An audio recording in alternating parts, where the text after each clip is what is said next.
As I travel quite extensively through South Africa's country towns, many of them by bicycle, sometimes by car, I find that many of them on the so-called platteland in the provinces such as the Free State, the Northern Cape, Northwest Province, etc., many of them are in a rather dire state from an economic point of view.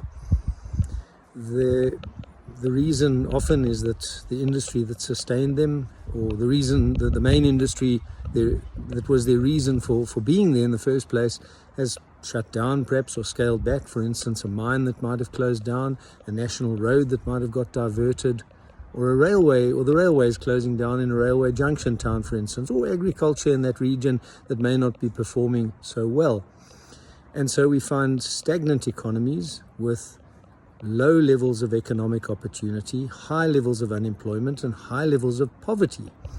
And with that comes a relatively high dependence on social grants. So we find that the economic growth rates that have been faster in the Western Cape Province and Gauteng, for instance, the big, more metro-driven economies of the country, we find that they have a lower dependence on social grants because of lower poverty rates and better employment opportunities. Now, over time, there is a shift in the population. Population migrates to a certain degree, and so we have seen inward migrations into provinces such as Gauteng and the Western Cape, and Gauteng's population since 1996 has almost doubled in size, Western Cape not far behind. But those smaller regions, those smaller provinces, although they have slower population growths and some outward migrations, their populations are nevertheless still growing. And the unintended consequence perhaps of things like social grants, of social housing in those areas, of state health care, is that it's possibly delaying what in certain instances may be inevitable, i.e. people's migration to bigger economic regions in search of better economic opportunity. It's to a certain degree incentivizing people to stay there in those weak economies, devoid of hope, devoid of opportunity, devoid of optimism, devoid of confidence. Now, my view is that we should have a basic social safety net for the poor. I believe in that. However, I think that the target or the goal of social safety nets should be to be temporary measures. Ideally, if people are on that, you want to get them off that at some point in time and contributing in a modern economy, i.e. To have reliable or jobs with a reliable income.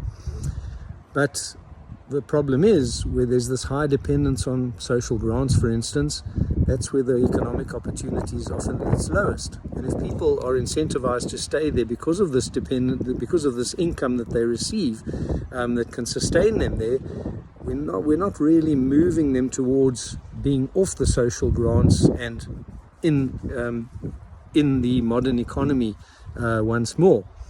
And therein lies the conundrum, I guess, that I ponder, where in the smaller regions we are incentivizing many people to remain there, lacking economic opportunity, lacking hope, lacking a reason to get up in the morning, lacking meaning and purpose in their lives, whereas we're not improving the economies of those towns.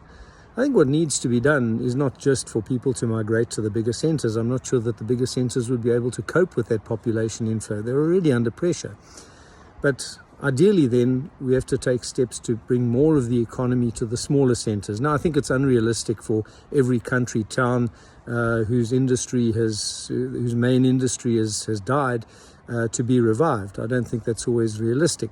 But I think that the secondary cities of the country, be it Bloemfontein, be it Kimberley, or major towns in certain regions, such as Uppington, such as Graafrenet in the Eastern Cape Midlands, I think that they've potentially got a bigger economic role to play, and that somehow economic policy should be designed to boost these centres as well, drive shorter migrations towards those centres, create places of better economic opportunity there, and in so doing, take the dependency of social grants in those smaller provinces down, but also to take the pressure the population pressures off the major economic regions such as Gauteng, such as the Western Cape, such as eThekwini Metro, for instance. I think ideally those secondary centres need to play a more meaningful role in economic growth and development in future with carefully thought out policy measures.